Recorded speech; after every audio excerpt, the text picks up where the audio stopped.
Hey everybody, it's Maria, and today I am doing hey, thank you everybody. I made 500, technically 502 subscribers in this past couple days. It's crazy to think that 500 people, not that you watch every video, but that 500 people cared enough to hit the subscribe button, so that's exciting.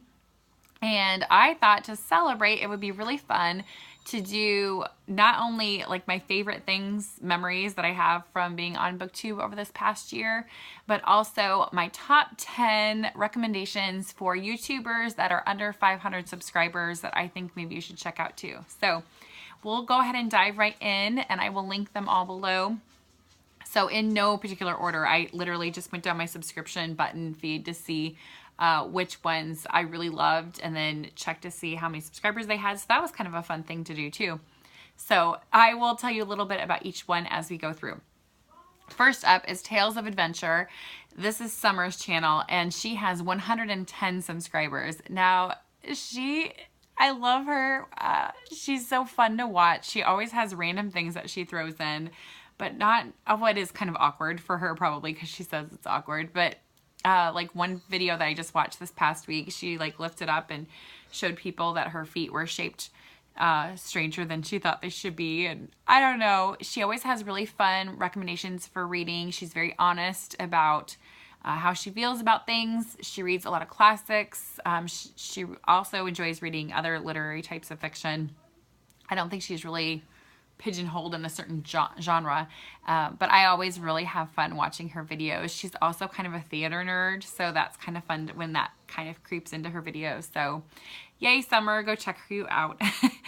Next up is Mountain School. This is Kayla's channel, and she has 197 subscribers. She is a fellow homeschooling mom and art lover. She's really into, I mean, she does talk about the things that she's reading with her kids, but she's also very much into different kinds of books. She's read some of the classics this summer that she's been wanting to get to. She loves animal books. She also, Kayla has a farm, so if you're very lucky in some of her videos, you will see a goat birth or her chickens choosing her next read. And that's just kind of a fun thing too. It's been really fun watching her and just seeing her channel grow, because I've gotten to see her almost from the beginning. Next is Mary and Happily Ever Esh. She has 348 subscribers, and she also reads pretty broadly across different genres. Some nonfiction, some classics, some literary fiction. Her voice just makes me feel like I'm sitting down with a friend. She's very forthright about what she thinks about books, but she could probably say anything and it wouldn't sound mean, because she just is such a kind voice, and I really liked watching her. Next up is Michael S. Deutsch. I can't talk. Deutsch.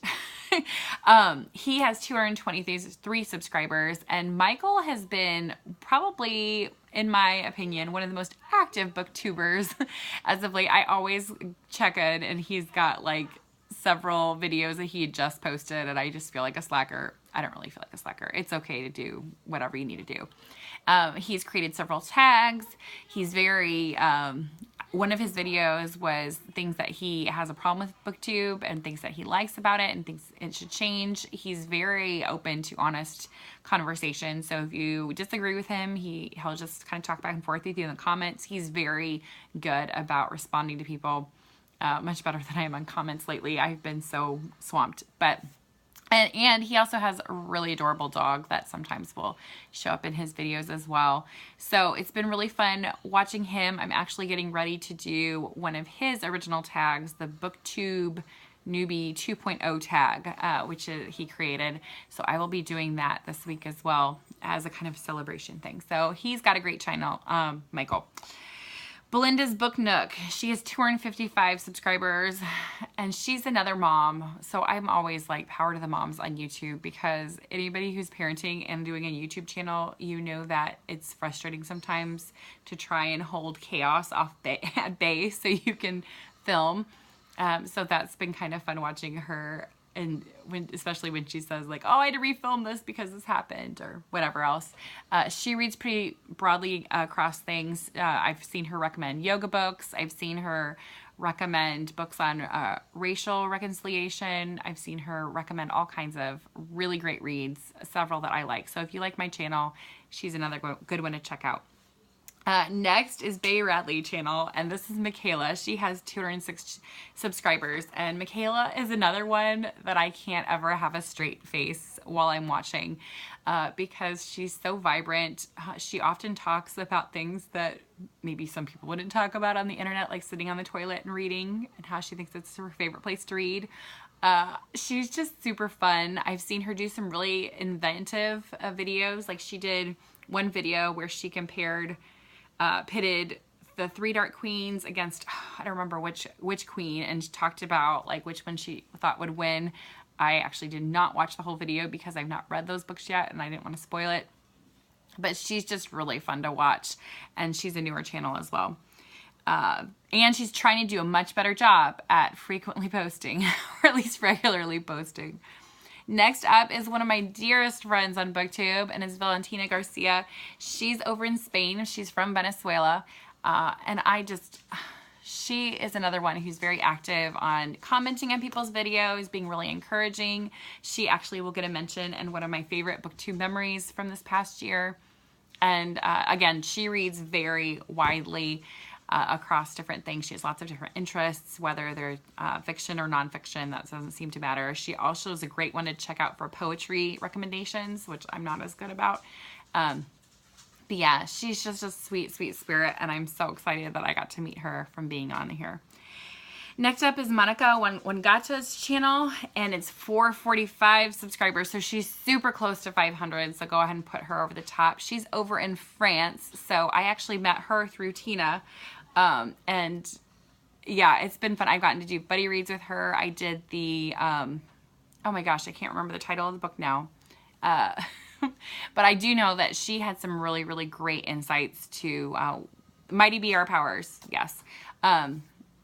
Just thinking about race and immigration and struggling, and I think the first video that I went back and watched of hers was an intro, and it just like made my heart soar because she's all about trying to make the world better too, and I appreciate that. So especially social justice-y issues, she's got some great insights, and it's also really fun because English is not her first language, so I get to kind of get lots of different takes on things, whether they're French reads. She actually recommended a book that is not out in English yet, Banana Girl, that is on my TBR because I really, really wanted to read it after she talked about it, but I'm not sure if my French is good enough to try it, so we'll see. Maybe I'll experiment. Next is Celia, and at her channel, and she has 252 subscribers, and I'm trying to remember what country she's in. But she's just another sweet, sweet spirit. So she reads pretty broadly, also a lot of different other language things that she'll talk about on her channel. And she's always just, I love her comments. She always makes me smile. And she's just one of those people you just want to sit down and have tea with and talk about books. And the last person is Amber Eats Books, 421 subscribers. She's also been doing a really good job at posting regularly, consistently. She just did a hitting over 400 question and answer video, and I've just really liked watching her videos as well. She reads, again, I like people who read not just one kind of genre. So I guess that is the common thread of all these people. They all read lots of different things, which makes me happy. So those are the 10 YouTubers under 500 subscribers that I think you should check out.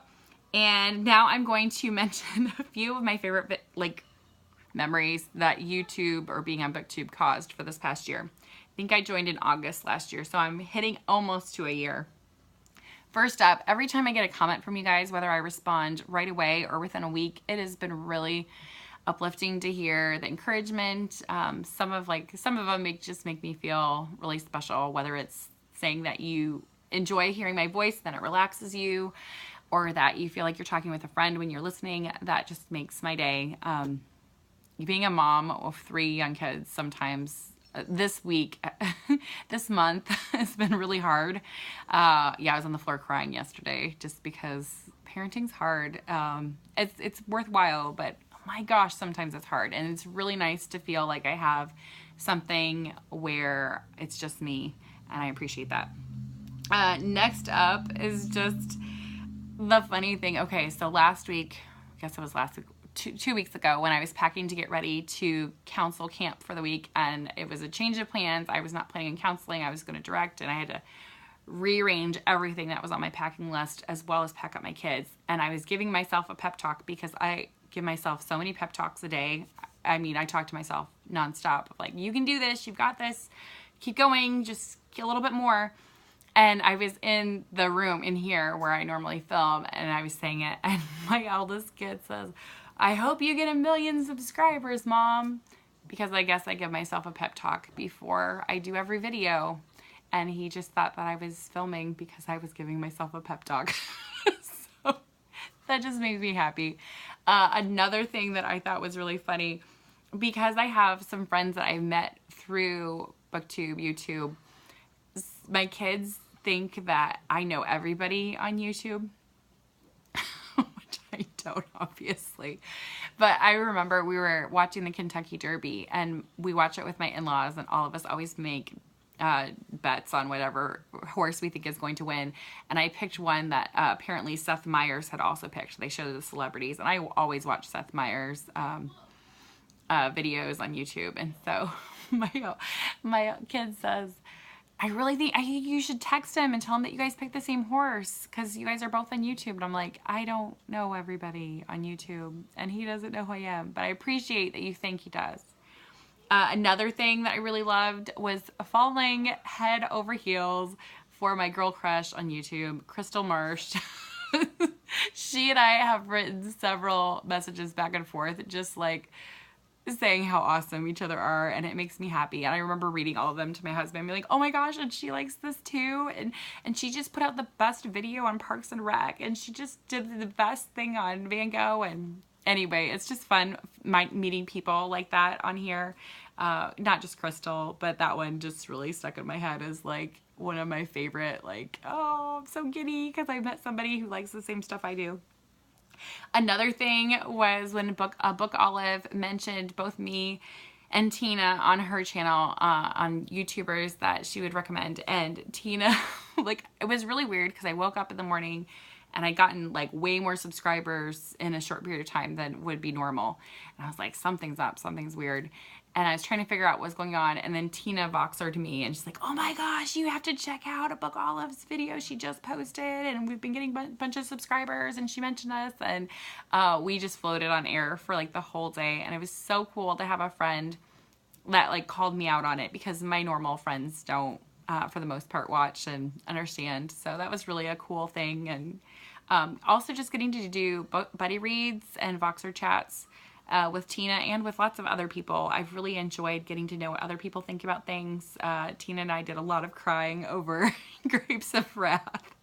And I'll just always think that's one of my favorite reading memories. So yeah, those are my special favorite BookTube memories that happened because of you guys this year. So thanks for making my year more awesome, because I needed it. I needed it a lot this year, and I really appreciate all of you. So I will have to talk to you guys later, and yeah, happy reading, and thank you again.